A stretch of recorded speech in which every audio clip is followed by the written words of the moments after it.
Hey guys, it is Filter SC here, and I'm back for the first episode of my Terran Bronze to Master series for Heart of the Swarm. So, without further ado, let's kick things off. Just a little bit of an introduction if you're not familiar with the series. There are some other episodes that are kind of just general and generic. You definitely want to check those out first if you haven't already. Those kind of dive into different ways your brain learns the game of StarCraft and just different things you need to keep in mind while you're learning this series. If you're a veteran and you're coming back to the series, this episode is going to feel very, very familiar to you, and there's a very good reason for that. The most important thing is, with a Terran play, you have a very, very solid foundation, and that's what the first episode is definitely geared towards. So if you're an experienced veteran, this is going to feel a little bit familiar. If you're brand new, hey, welcome to my channel, and hopefully we can get you winning some games here. Now, the big thing about the game in the background that you guys are watching right now is that is me against a Platinum Zerg friend of mine. I asked him, can I just have a quick game against you? I just want to record something. And I didn't tell him what I was doing or anything. And what ended up happening is all I did was make Marines and SCVs, and I absolutely stomped him at about the 10-minute mark. There was almost nothing he could do to stop my attack. So, with that being said, let's jump right into the episode. Alright, jumping right in here. Now, the biggest thing I want to stress, and I think a lot of people kind of missed this with the previous versions of Bronze to Masters, this is purely about learning the mechanics of how to play the game to the best of your ability. It's not about having some wicked build order that's going to win you a whole bunch of games. There's a whole bunch of videos about that out there. If that's all you want to learn, hey, you know what, there's lots of ways to do it. You are going to learn very good build orders here, but the most important thing that I'm trying to teach you is how to play the game mechanically at a very high level. If you're able to constantly produce workers and constantly produce units, and you understand how your gas and all your timings kind of fit together, you're going to have a lot more success because you're going to be able to go out and rip off the latest professional build as soon as it comes out right off MLG.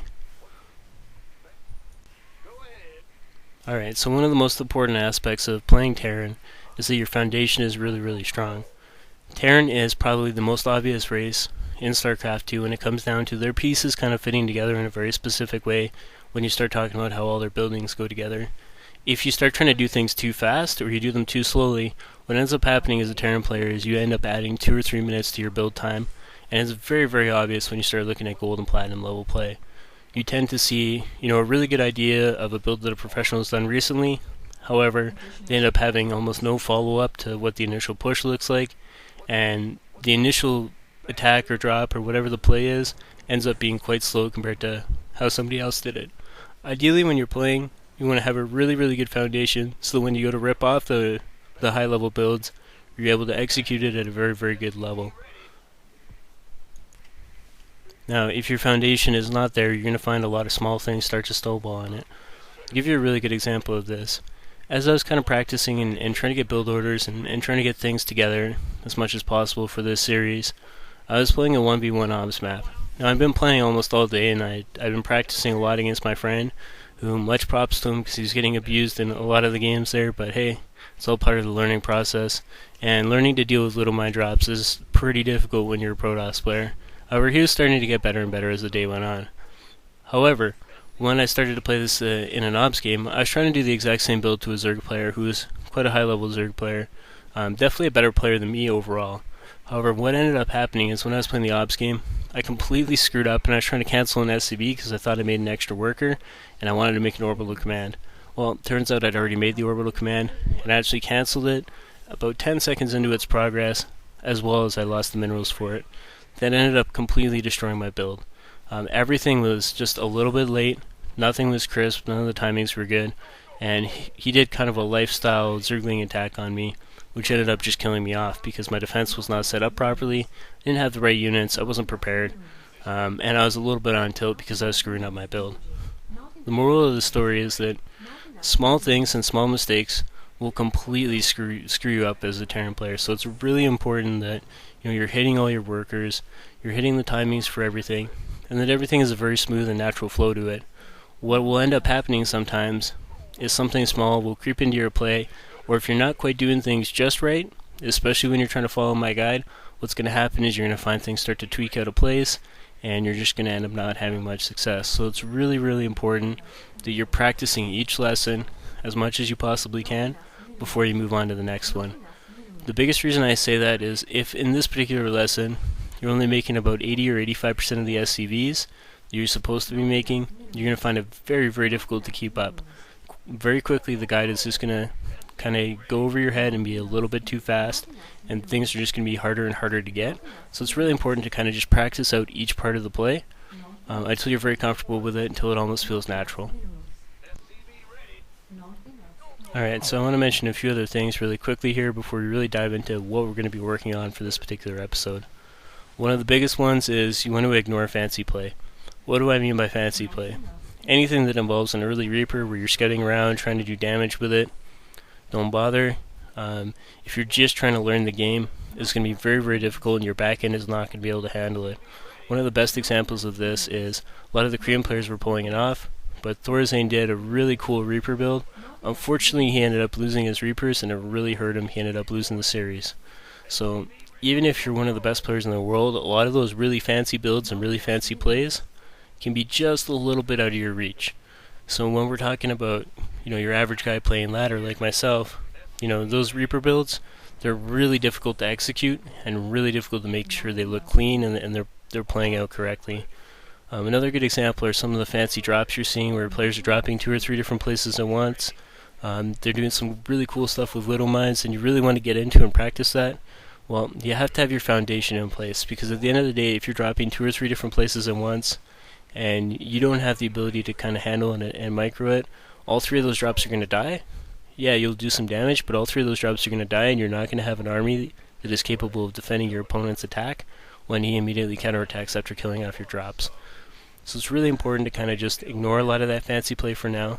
We'll get into it down the road. Don't worry. Lots of it's really cool and really fun to do, but unless the back end of your game is completely up to snuff, you're going to have a really hard time kind of pulling that off. And that kind of leads into the next point. If you're in kind of Bronze League or Gold League or Silver, or even Platinum for the most part, one of the most overrated aspects of the game is scouting. Now, why do I say that? Because at the end of the day, you don't know what you're looking for, your opponent doesn't know what he's doing, so that anything you do see isn't going to make any sense. It's either going to be late or just weird, like he might make a Nexus and then forgate you. Stuff like that is very common at lower level play, where it's not a good build order and it's a nonsensical build order. So what you kind of want to do is just put everything to the back burner, ignore the scouting side of the game. We'll get to it at a later date when your opponent's play is a little bit more consistent and you're kind of capable of keeping up with the scouting worker. Now, the one thing I'll say is if you are kind of concerned about a lot of cheese and all-ins, feel free to go and check your opponent to make sure he's not doing something crazy like 3 barracks all-in or some kind of crazy cheese, but don't look too much further into it.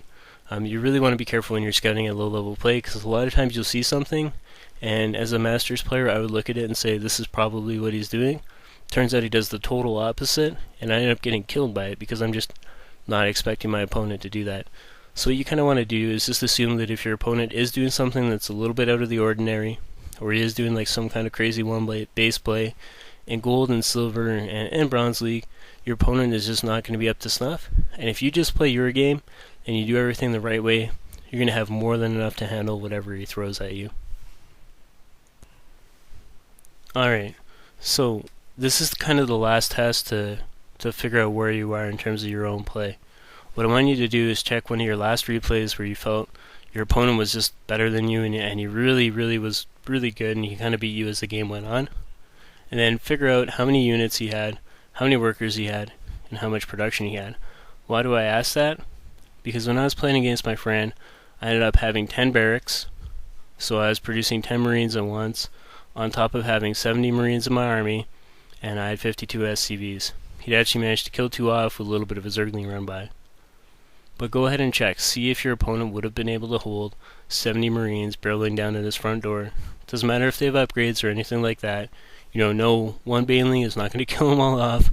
One siege tank is not going to stop them all. Just check and see what your opponent had at 10 minutes.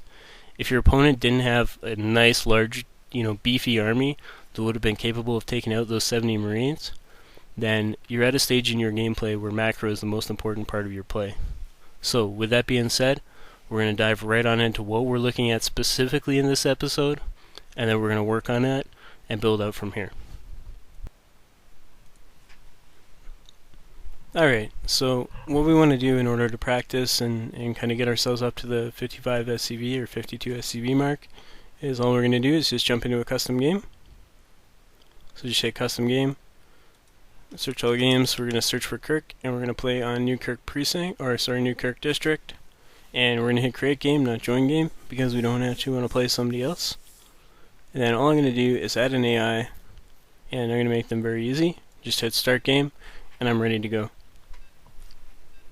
So the reason to practice against very easy AI is I know they're not going to apply any pressure to me, and I can kind of just relax and go through the motions and make sure my build is up to snuff. I'll do this a lot in terms of my actual practice, just to make sure that everything is clean and everything is coming together. This is very easily the best way to practice. I was originally going to skip this in my video series, but I decided that I'm a very visual learner, and I think it's important that you kind of show people how to do things rather than just say how to do them.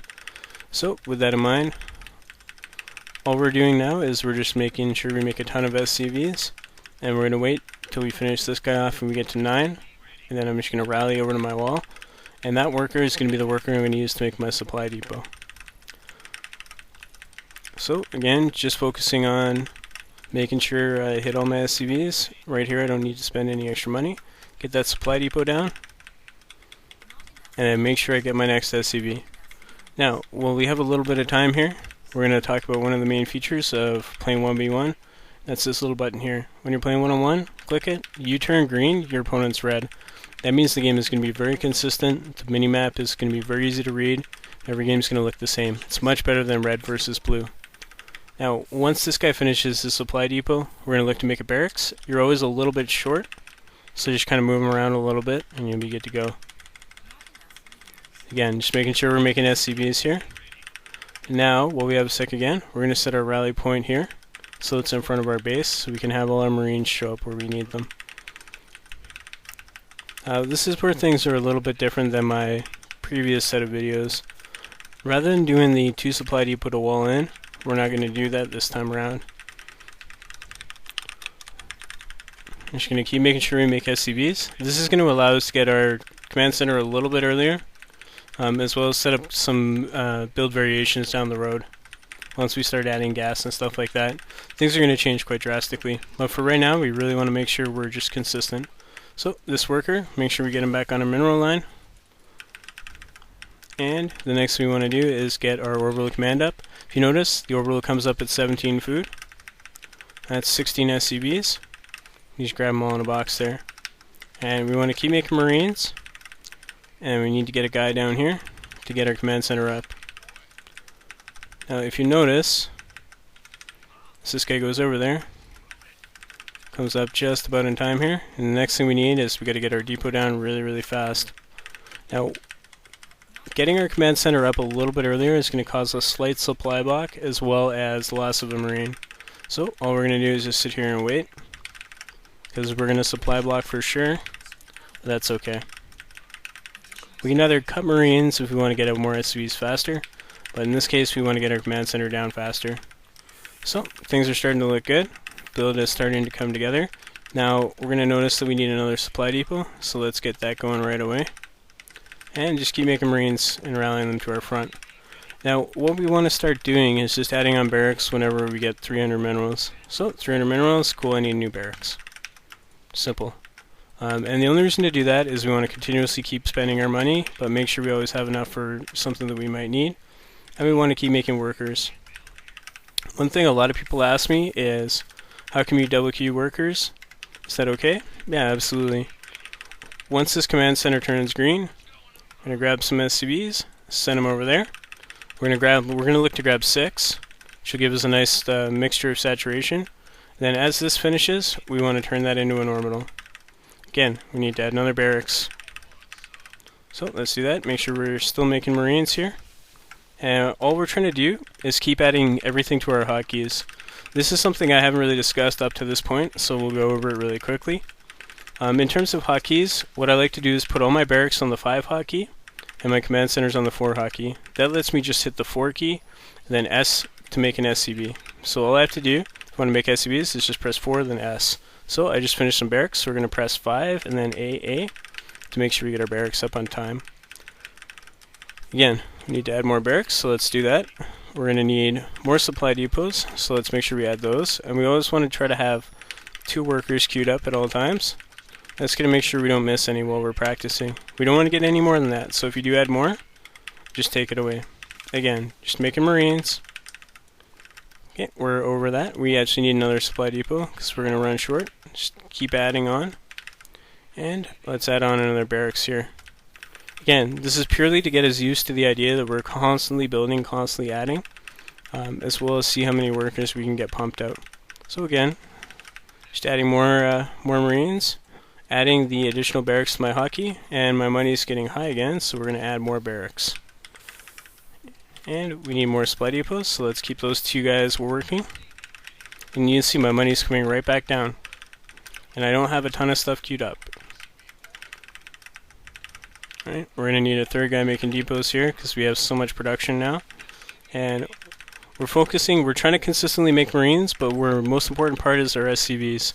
This part is actually quite difficult to get a hang of. And it'll take you quite a few times through this in order to get it. So again, just making depots, making sure we never get supply blocked, and making barracks whenever we kind of clip over that 300 mark.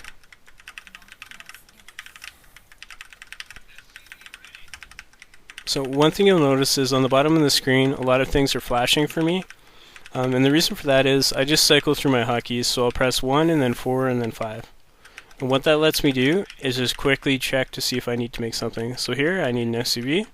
Here everything's looking good. I can see that I need to get my depots continuously going. Let's get some more depots and I can make another barracks. So I'm going to do that.